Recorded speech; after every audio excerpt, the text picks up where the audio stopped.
entame maintenant notre page mondiale de rugby en Nouvelle-Zélande avec notre consultant Éric Blanc. Alors demain, la France a rendez-vous avec le Canada, mais d'abord les résultats de la matinée évidemment et victoire tranquille de l'Argentine face à la Roumanie, 43-8, 6 essais marqués par les Pumas, dont 2 inscrits dès les 2 premières minutes de jeu.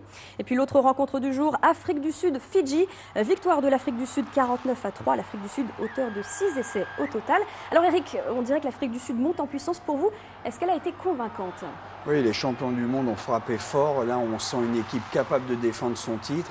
Petite entrée en la matière contre le Pays de Galles, 17-16. On s'inquiétait pour eux. Ils n'ont plus de fièvre. Ils ont retrouvé leur rugby. Vitesse, explosivité, précision, une grosse mêlée, une conservation du ballon. Franchement, des joueurs très en forme, très précis, avec un Rosso en deuxième ligne extraordinaire. Je ne vais pas tous les citer. Avec Stein au centre qui a été repositionné et Lambi a joué arrière. Mortenstein et Forest le demi-mêlée Morne Duplessis, pardon, voilà. Qui a fait un match énorme à une troisième ligne. Voilà.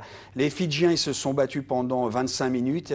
Après, ils ont cédé et ils n'ont pas réussi, je dirais, réellement à franchir parce qu'il y avait une défense de fer.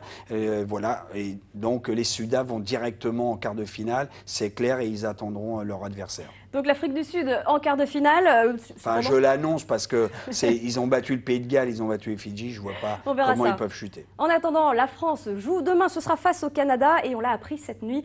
Nicolas Mas s'est blessé à l'entraînement. Il devrait être indisponible au moins 2 semaines. Alors Éric, est-ce que son absence aura une incidence sur la suite des rencontres pour les Bleus ? C'est très critique parce qu'en pilier droit, il n'y en a pas 50 000. Maintenant, c'est du Calcon le titulaire. Donc Mas, 15 jours, ça peut faire 3 semaines aussi. Est-ce qu'on doit rappeler un joueur ? Je pense qu'il va passer d'autres examens dans 3-4 jours parce qu'on parle d'une petite élongation, mais il faudra qu'il se remette en forme. Et puis, il n'y a plus que 4 piliers.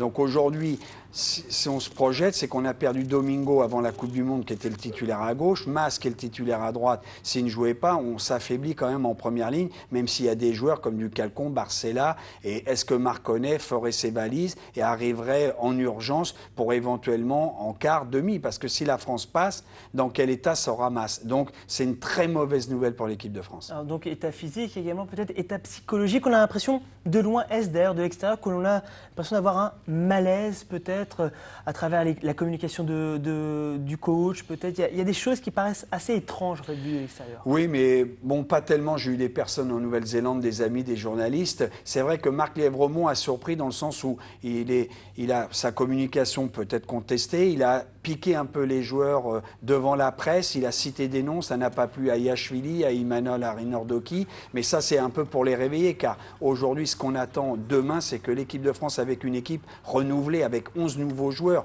il y a des places à prendre, à mon avis, à 5-6 postes. Des joueurs qui vont jouer leur qualification potentielle pour la Nouvelle-Zélande. Le big match qu'on attend et éventuellement plus par la suite, c'est ce quart de finale. Donc, ils ont été vexés. Bon, Lièvremont a le droit de prendre un peu de recul. Il sait qu'à la fin de la Coupe du Monde, il s'en va. C'est un homme, je dirais, qu'on dit taiseux, mais qui a beaucoup de cœur et qui a envie de communiquer. De temps en temps, c'est vrai, il parle à chaud après les matchs. Ça déplaît à certains, mais d'un autre côté, on n'est pas assis non plus dans une place de titulaire. Il faut que les joueurs de l'équipe de France se réveillent, montrent du caractère, montrent de l'envie, un peu à l'image des handballeurs ou des basketteurs, quel que soit le résultat. Mais je ne vois pas l'équipe de France perdre demain devant le Canada. C'est impossible. Je rassure la France profonde du rugby. Donc apparemment pas de malaise pour Marc Lièvremont, mais il va falloir convaincre face au Canada. Coup d'envoi de la rencontre à 10h30. Merci Éric. Je rappelle qu'on vous retrouve tout à l'heure à 12h30 aux côtés de Benoît Cosset pour le Mondial Rugby Club.